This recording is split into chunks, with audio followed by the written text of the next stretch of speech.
Thank you very much for the organizing committee and Dr. Wafa, and thank Dr. Zul Hizam Abdullah from BPKA for his excellent talk just now. Um, it always a challenge when you talk in front of computer, right? I'll do my best to spend 1 hour of your time, hopefully berbaloi lah. So the title is a little bit different. So I'm going to talk, the title for today's or for this morning talk is Modeling Trajectories and Burden of Pandemics, a case study of COVID-19. The slides are available at this link, bit.ly model-vph, virtual public health. All right. So I am Kamarul Imran Musa, and you can call me Kim. I am from Department Community Medicine, School of Medical Sciences, University Science Malaysia. Right, a little bit about myself. I graduated from USM in 1997, and then in 2005, I graduated with Master of Community Medicine. That was a 4-year program before we changed to MPH and the RPH. And I went for PhD at Lancaster University afterwards. My research interests include epidemiological and statistical modeling of diseases and predictive analysis using machine learning, including deep learning. I'm also the principal investigator for Malaysia UK stroke study under Newton grant, and modeling for breast cancer under FRGS grant, and a few more CVD diseases and risk factors modeling. I'm also the a fellow of the American College of Epidemiology. Right. So we have a diverse span of expertise in our audience today. So I try um, to be gentle. Okay, I try to be gentle, and hopefully it will benefit all participants. The objective that I would like to achieve today, number one, is to highlight, some major challenges for modelers, pembuat model at the beginning of a possible pandemic, right? And after that, I would like to showcase simple SIR models, and then I would like to also present some results from IHME and Imperial College models, a little bit of what we did before with regards to reproduction number, and to highlight some web applications that might be useful for all of you who are itchy with your hand, tangan gatal cuba nak main dengan model. We have some links for that too. Right. So at the beginning, if you remember, in late January, early February, and late February last year, there were confusions, right? And if these are some of the newspaper clips that I got from the web. First Malaysian test positive for Wuhan coronavirus on February 4th, 2020, a 41-year-old man. And then on the 1 week before that, Health Ministry confirms 3 cases of coronavirus infections in Malaysia. And at the end of February, 2 more new COVID-19 cases in Malaysia, bringing total 25. And 28th of February, the same day, Malaysia, is going to impose entry ban on visitors from affected areas in Korea, special immigration counters, and other measures. So those, those were at that point of time, we're still not sure. Very few cases, and some panics here and there, not knowing what to do, because at the beginning, the questions linger. Is it going to be? Is it a true epidemic, or is it a true pandemic? Is it going to be a threat? How big is the threat?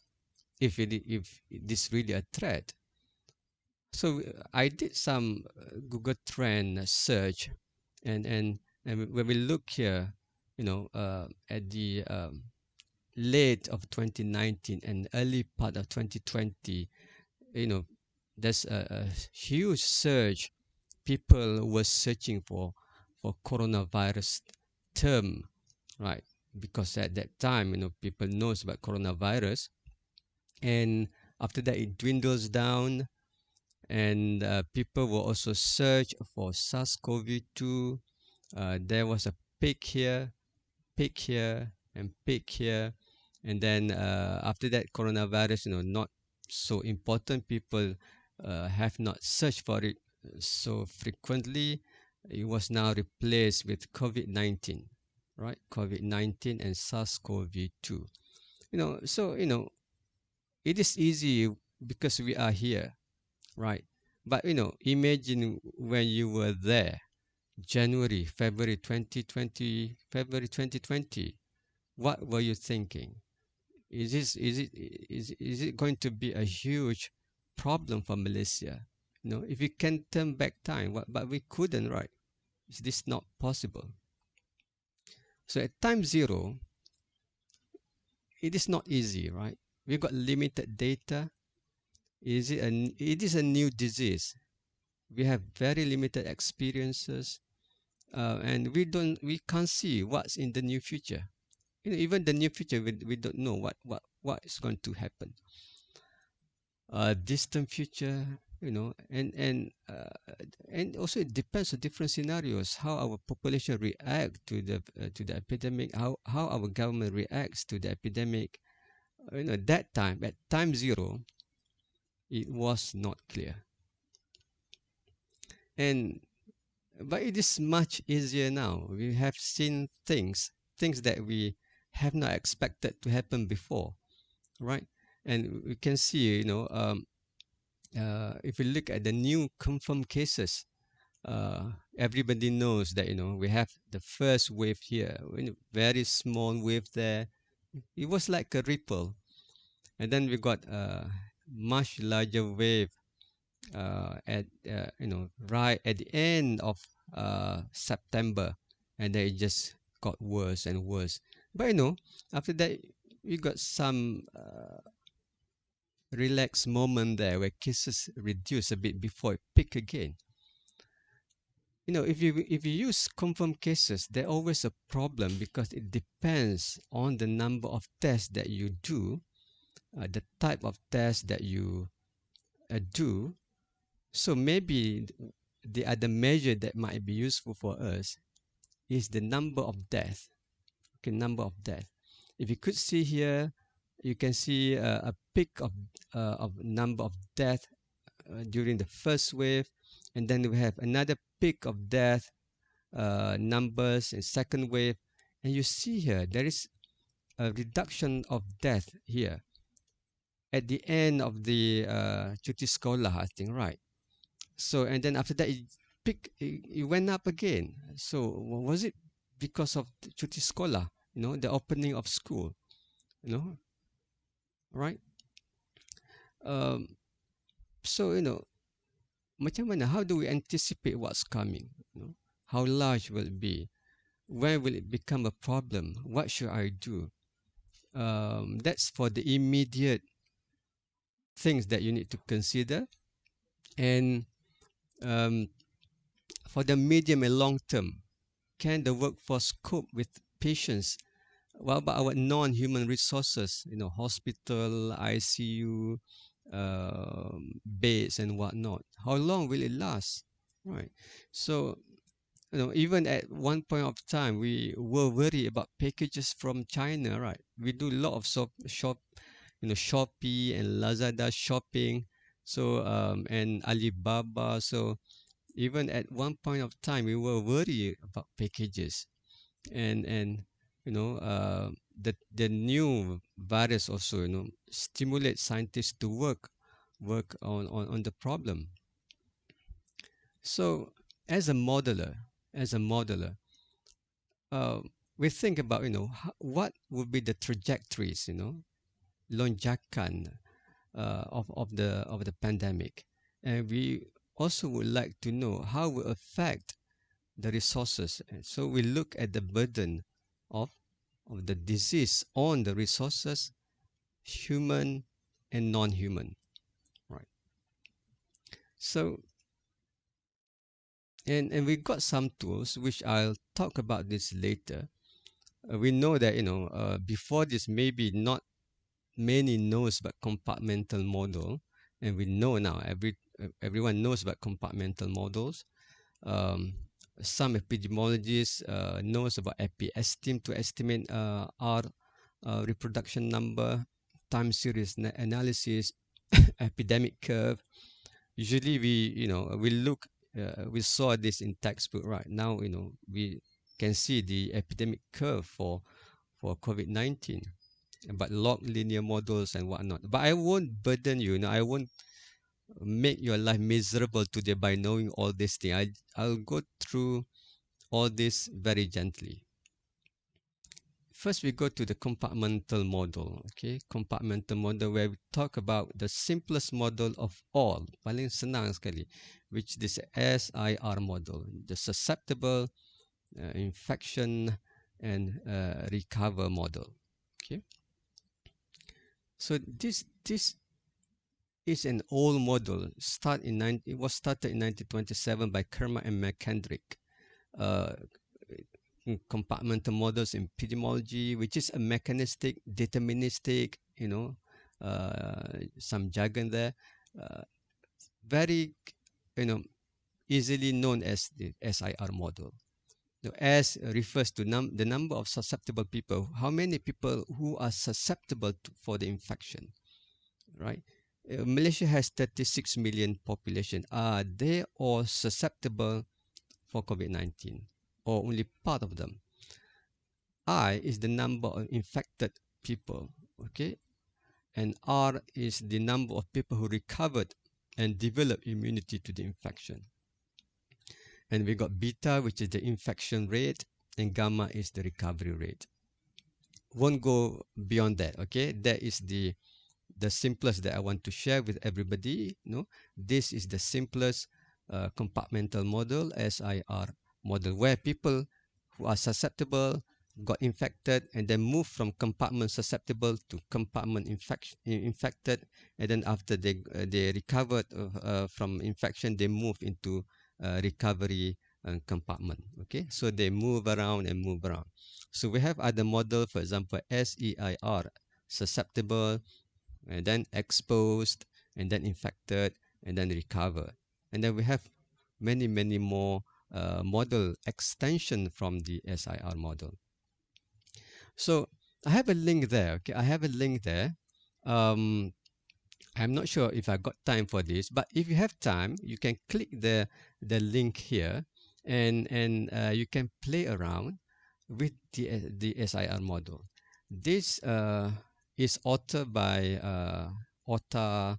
I forgot his name, but he's the author of a book, Epidemic Data and Modeling, which is a very good book on epidemiology of infectious diseases. And he has this SIR model available for you, so you can just play around and see what happens if you move the infectious period. Infectious period maksudnya how long someone infect others, how many days, right? And the R naught, we know R naught values now, right? So you can plug in the R naught values inside there, and we can, we have the vaccination level of the population, and we can estimate, what will happen. We can see the trajectories of people who are susceptible, infected, recovered from this web application. So uh, click there, and you can have some fun. Kalau mengantuk lah, maybe at this point kan you rasa macam sleepy sikit kan, then you can click there and just play around. um, at the beginning of the pandemic, we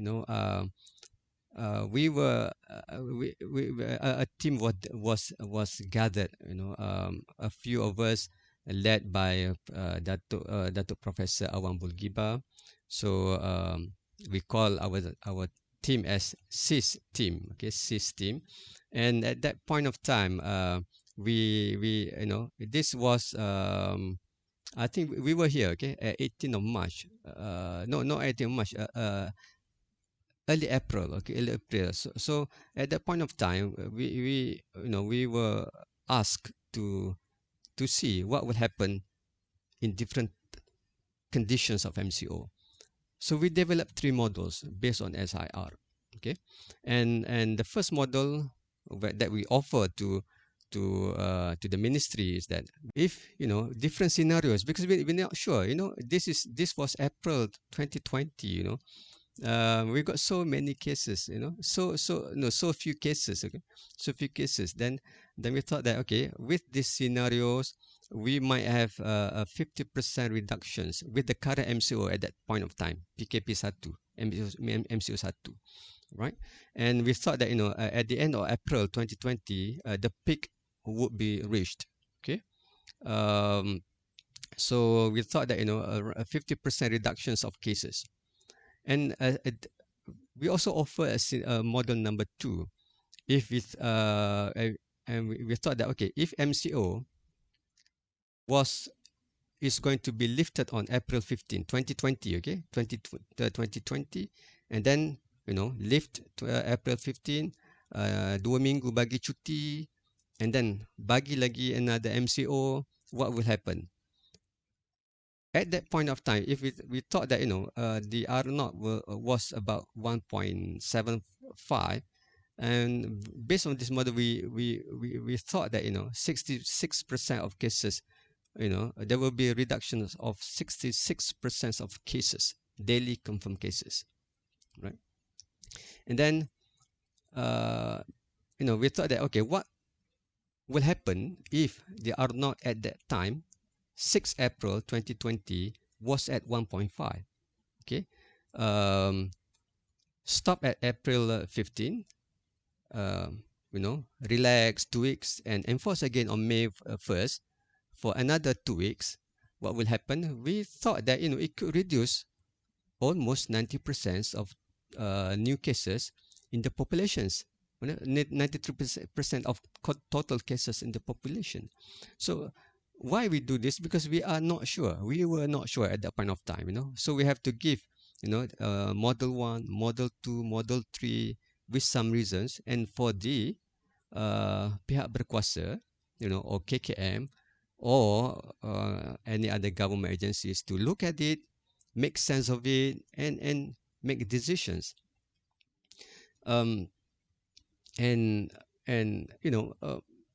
that was the early part of the pandemic, where we don't know where we are going. We didn't know where we are going at that point of time. So we have to offer some projections to look at, and then and see what kind of intervention we can do, or the government can do. I don't have, I don't, maybe I, at the point of time, we don't have, or our team did not have or even now don't have the power to say, okay, we are going to do this, but our task actually to offer, some insight, some projections, so that KKM or MOSTI or any other agency, and maybe Majlis Keselamatan Negara, consider it, look at it, and then make decision. Right. So um, so if you look at, there have been models around, developed by Imperial College and IHME. I think these are the two most well-known institutions that model COVID-19 at the global level. Okay, at the global level, Imperial College and IHME. All right. So again, the slides are available at that link. You can click there, and then you can download the slides for this talk.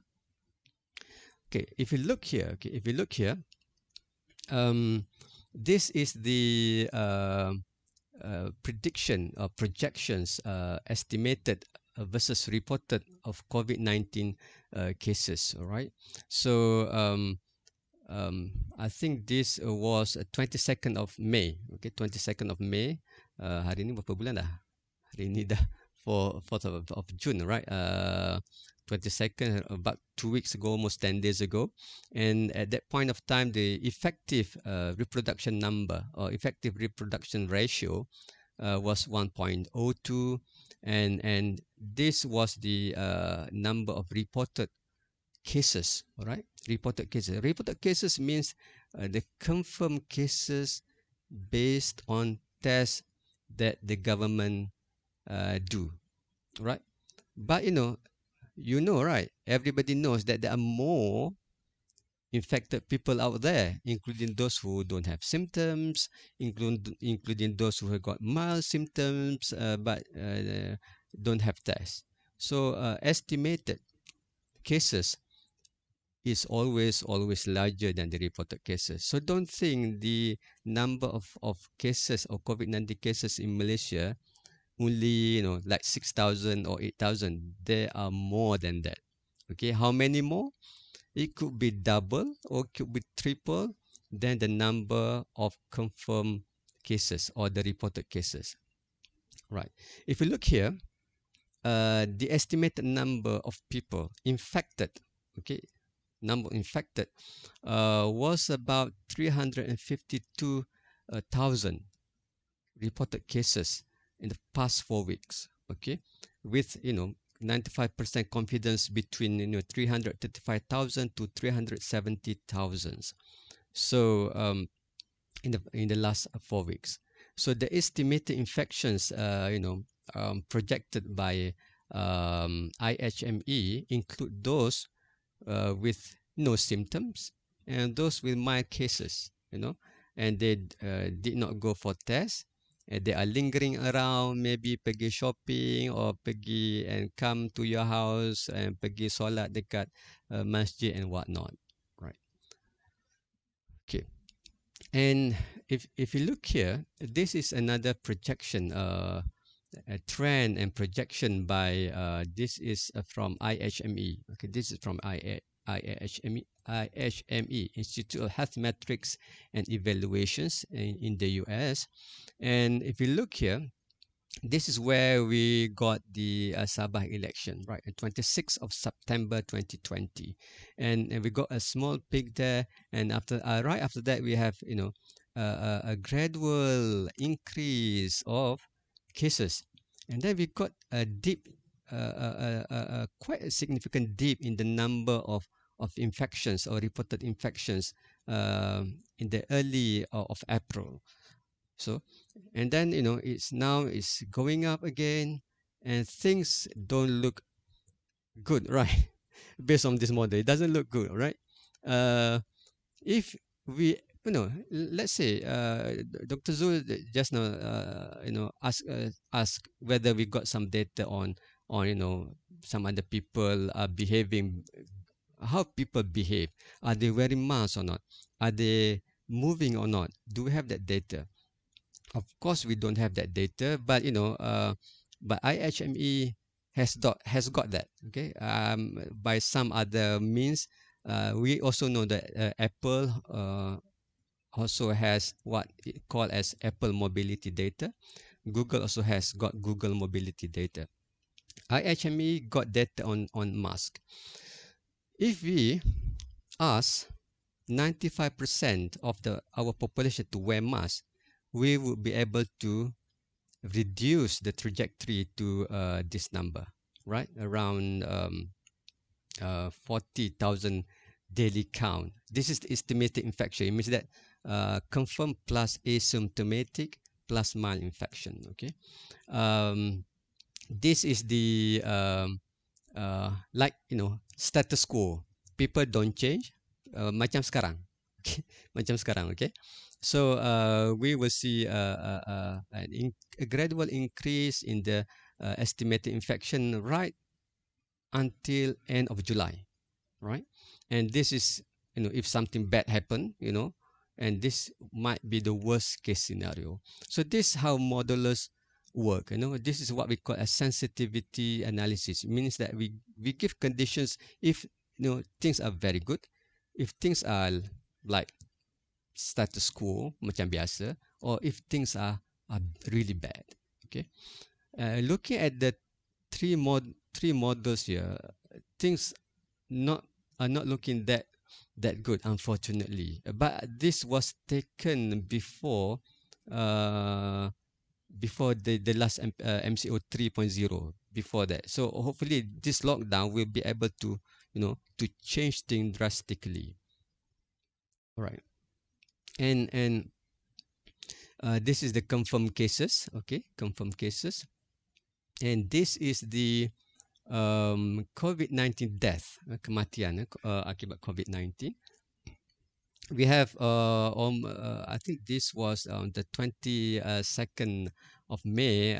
Death at that point of time was it 22nd? Yeah, almost 2,900 death, cumulative death on the increasing trend.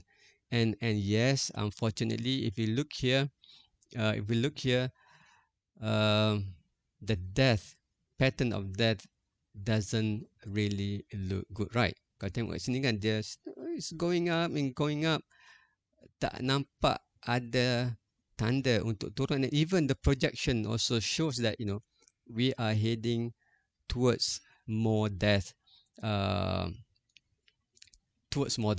okay. So even with mask, even with masks, 95% of our people wear mask, go or we are going to still see an increasing number of death, unfortunately. uh, Hopefully things, very good things will happen during this lockdown, and this will flatten the curve drastically. And hopefully but looking at this, uh, doesn't look quite well, kan. So universal mask target is 95% of total population wears mask. Okay, berapa ramai yang Malaysian pakai mask sekarang ni?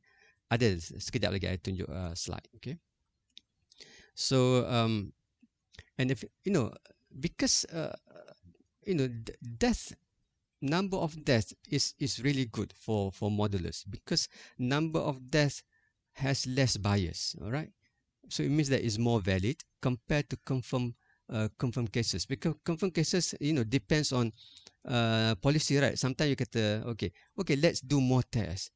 When you do more tests, cases will increase, right? Or what if you suddenly change from kit A to kit B with different accuracy? That will also change the sensitivity and specificity and the number of cases.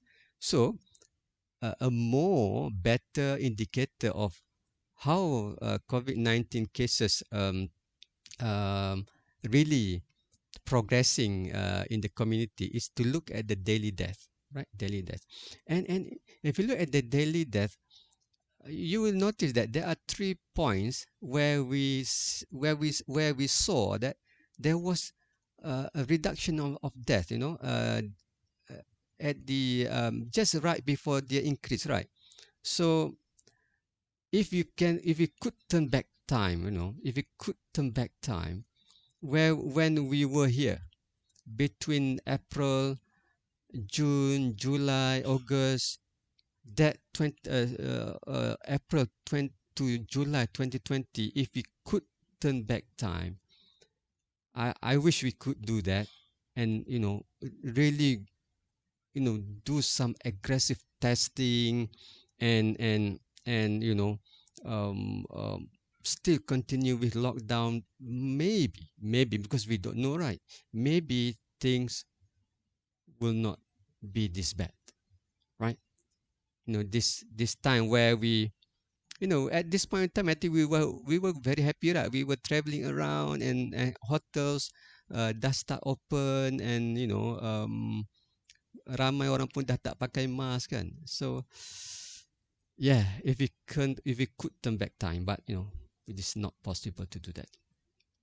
This is the number of the trend of mask usage among Malaysian. At one point of time in April 20, that was during the first MCO, the mask use was at 80%. Okay, and then after that, people got complacent, and at one point of time, only 50% of the population wore mask, and then um, and then after that, cases started to increase, and people started to feel anxious again, and more people are wearing masks. But until February 2021, you know, we hit the plateau, right? 80%, whereas the universal mass use target is at 95%. So macam rakyat kita dah tak boleh pergi dah, dah stuck kat situ. Maksudnya, why can't we? How can we? What could we do more? What Malaysians do more? Could we make more Malaysians to practice SOP, wear mask, so that we can hit 95% target? How to reach universal mask at 95%? I'm not sure. And we are here, 80%. Nampak macam dah tak boleh pergi dah. Stuck kat situ dah, Um, right?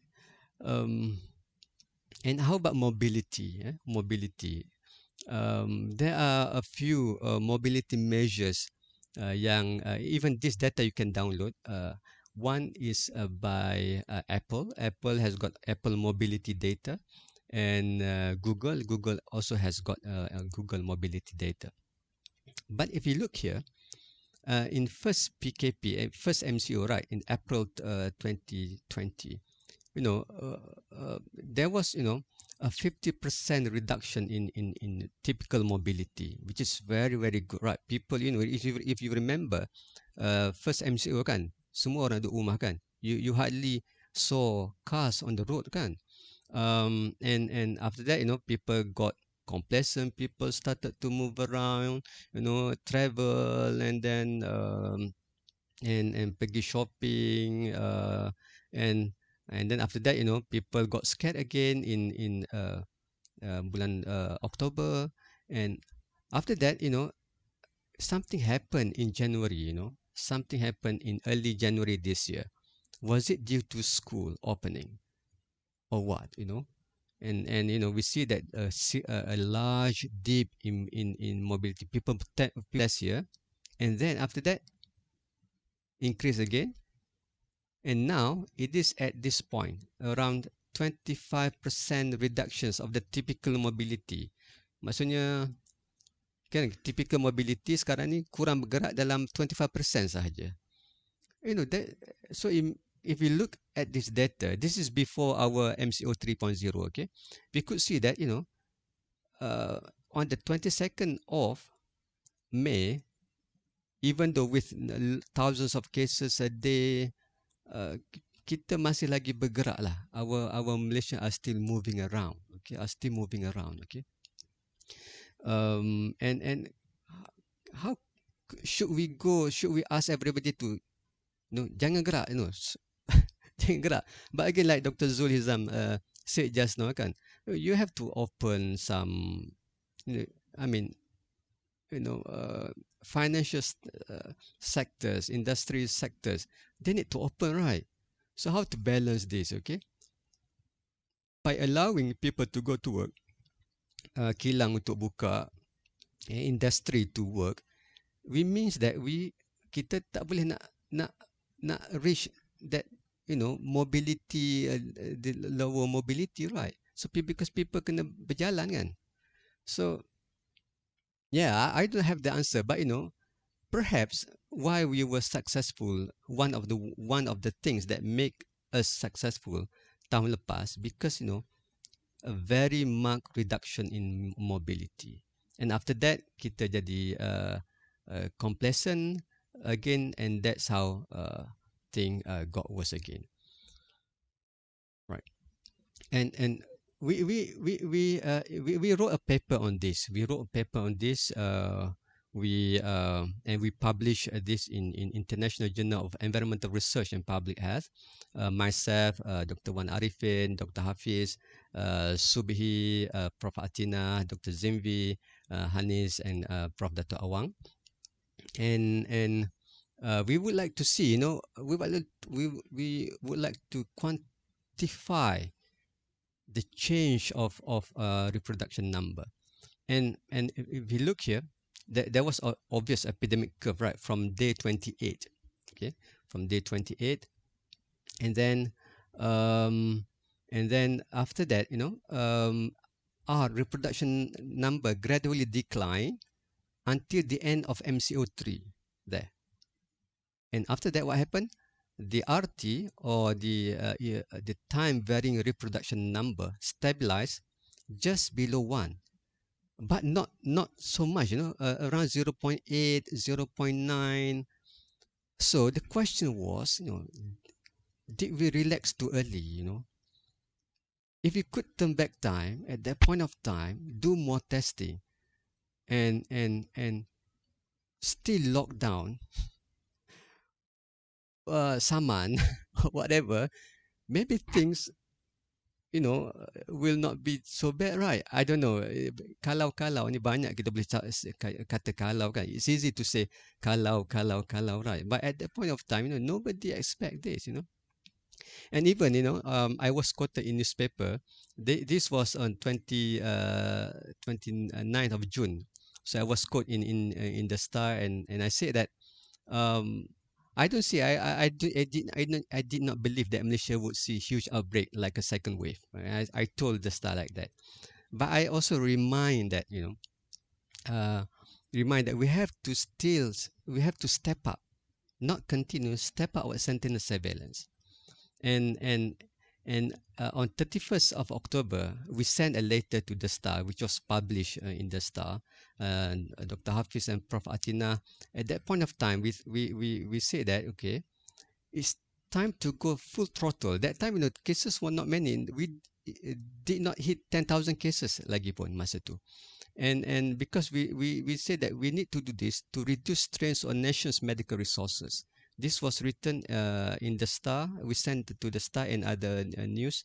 It was published in the Star on the 31st October 2020. And if you look here, MCO1, you see the reproduction number decrease. MCO2 further decrease. MCO3, remember MCO3 kan kita dah relax, right? Kita kata okay, yang kata apa, fasa pemulihan, right? And then it started to increase a bit, and after that it just linger around 0.8, 0.9. And in fact, we see that, from day 1 to day 5 to day 10, in the MCO4, there was a reduction, and then there is an increase in the reproduction number. So again, the codes of our analysis are available on GitHub. If you are, if you know how to do programming in our language, please go to GitHub and use our code if you want to calculate your reproduction number. So should we have done something here, or we were a bit complacent that time, right? We say, takkanlah jadi lebih teruk kan, and then kita jadi a little bit complacent, or was it really only due to Sabah elections? Or was it multifactorial? Sabah election sikit, and then complacency sikit, and whatnot. I'm not sure. I don't have the answer, right? And our team also developed a dashboard which is accessible here. So this is what we developed, and this is a real-time data, automatically fetching data from John Hopkins data, John Hopkins repository. So this dashboard that we have developed will automatically update in terms of cases, death for Malaysia and Southeast Asia countries. And this is another web-based tool that you can use if you are, have tangan gatal-gatal rasa macam mana SIR model ni nak buat programming tak berapa pandai sangat. Then you can go to web-based tool. This is by Alison Hill. In fact, we contacted Alison Hill at the beginning of pandemic, where when we got her advice on our SIR model. So this is a much more complicated SIR model, where you can plug in the number of incubation period and severe infection and whatnot, and see what will happen. All right, see what will happen. Right. Um, and of course, IHME is another place you want to go to see the numbers and projection and trajectories. Web-based tool, also again at the Imperial College, they got some brilliant minds. Even though you say see what happened to UK kan, dia pandai-pandai pun dia um, tinggi juga kes dia pada masa awal kan. Yes, we have to acknowledge that. I think one thing that make a difference that our contact tracing is very good, compared to them. In UK, it is very difficult to go and do contact tracing, knock on someone's house and ask people around. I will answer questions later. All right, so I will continue the presentation first. And if you are more into doing some programming, then you can go to you can use R Studio, and you can use some packages, for example, incidents and outbreaks, or IPS team, early epic contacts, which are all developed by Recon or R Epidemic Consortiums. I'm one of the member of the Recon R, and Prof. Jamal from UIA is also one of the member for the Recon R. Recon R also do a regular training for TEFINET, field epidemiologists. So these are the people that develop tools for people who like to model things, get their hands dirty. Yep. And I would like to this is my second slide. I would like to if you have time, you want to check my personal webpage, you can go to my webpage. I've got a Facebook group that once in a while we do some sharing on data modeling. This is the the Facebook groups that you can so you can join us, and boleh belajar sikit-sikit macam mana nak analyze data. And I would like to acknowledge the COVID-19 epidemiological analysis and strategies, the SIS task force led by Datuk Professor Awang Bulgiba. We have quite a number of epidemiologists in the team, including Prof. Jamal. And I would like also to acknowledge our USM, our own USM epidemiology and modeling team, Dr. Wan Arifin, and Azmi, Zarudin, Wira, the RPH student. Azmi, Zarudin, Wira baru habis di RPH. Hidayat in the RPH 1, Afika Shamimi, the RPH 1, Teku Hanis, Sharul from Pahang, our public health physician, future epidemiologists, and our IT people. So the summaries are yeah, I would like to summarize this talk with these few points, right? So in the beginning, it was not easy, right? Is it going to be a new epidemic or a new pandemic? It's very difficult. In the short term, we have to decide, what interventions should I choose? Should we go for suppressions, or should we go for mitigation? Right? Suppression is a process where you do intervention to reduce the reproduction number to below 1, and after you have done that, then you continue with mitigation to ensure that the reproduction number will be always below 1, so that it will die off. And in the medium to long term, how large will it be? Okay, how serious can our resources cope with the demand of the pandemic? Data is always an issue. Is always an issue. I wish that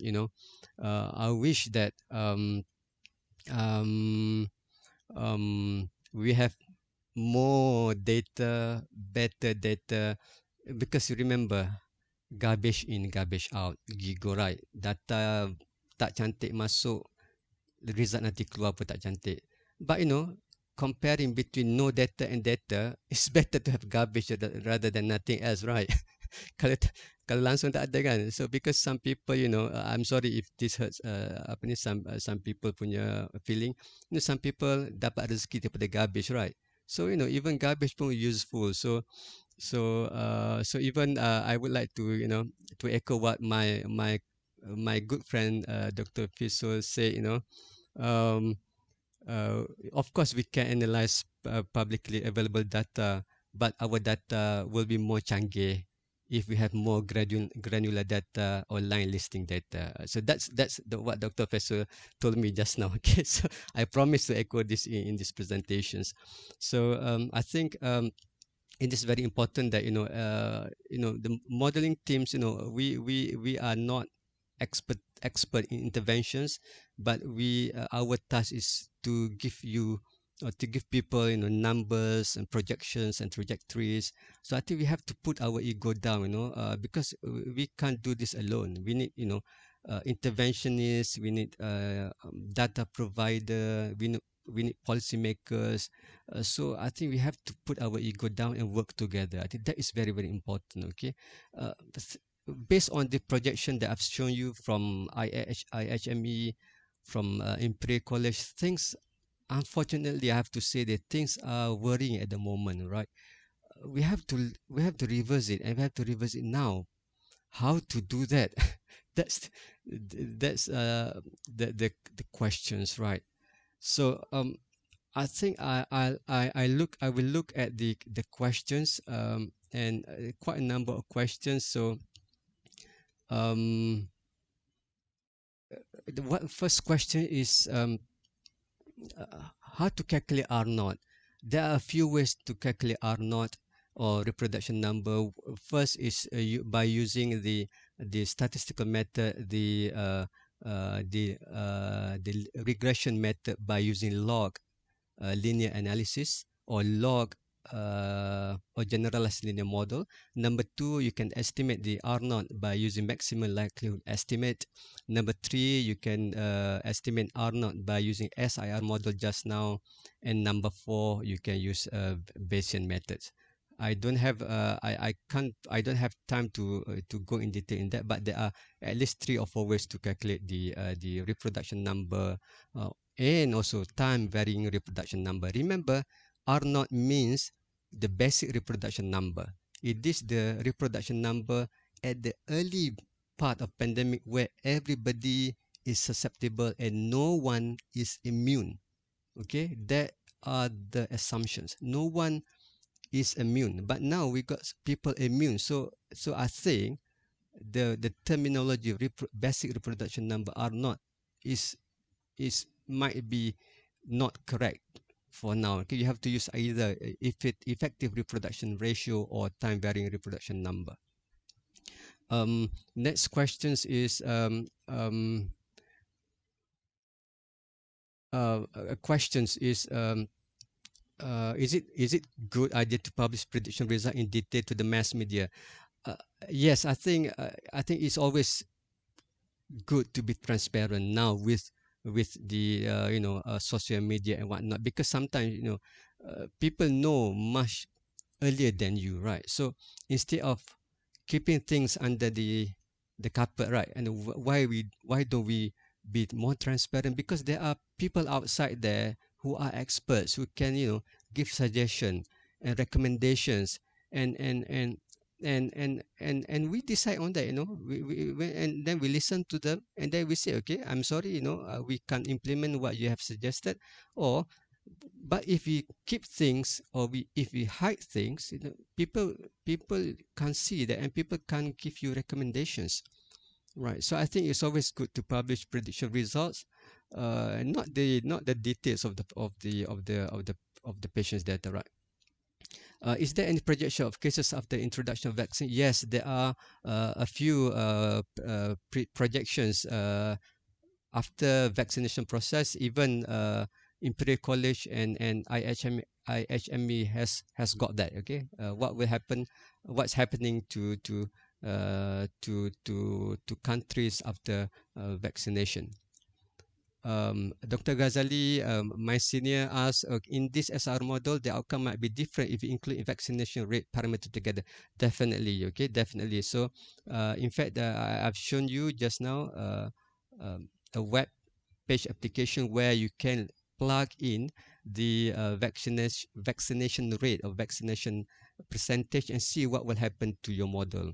Okay, now the question is, what is the correct number of our vaccination prevalence or rate? Okay, that is number, because if you look at the number given by Mosti and the number given by our work in data is a little bit different, because if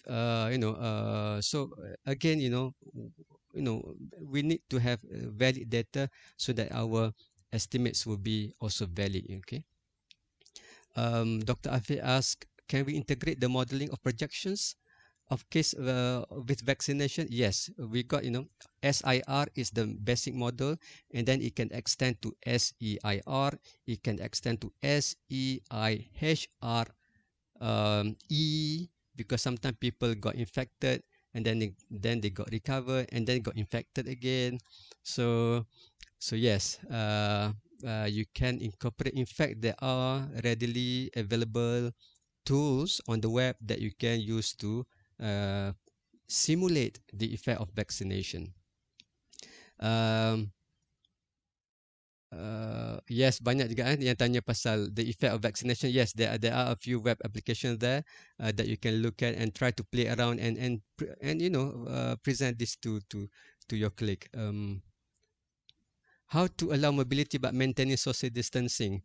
Yes, I think I agree that self awareness is very important. You have at all time, you know uh, you know always, kalau kan, if you ask me, okay, what would be the most effective measures to stop this or to stop the spread? Of course, number one is don't move around, stay at home completely. Number two, vaccinate vaccinate everyone as soon as possible. Okay. What else? uh Mask. But if you don't move, you'd have to wear mask, right? Okay. Even you'd have to vaccinate, but again, can we ask all people not to move, right? And Dato Lokman Hakim, thank you for listening, Dato. I always read your comments and I'm very excited when you say things. Death a good proxy of number of actual cases, but there is gap of between 1 to 2 weeks, assuming case fatality remain constant around 0.35. Yeah. Death is a very important measures, because death is one parameter that is much less biased compared to number of cases.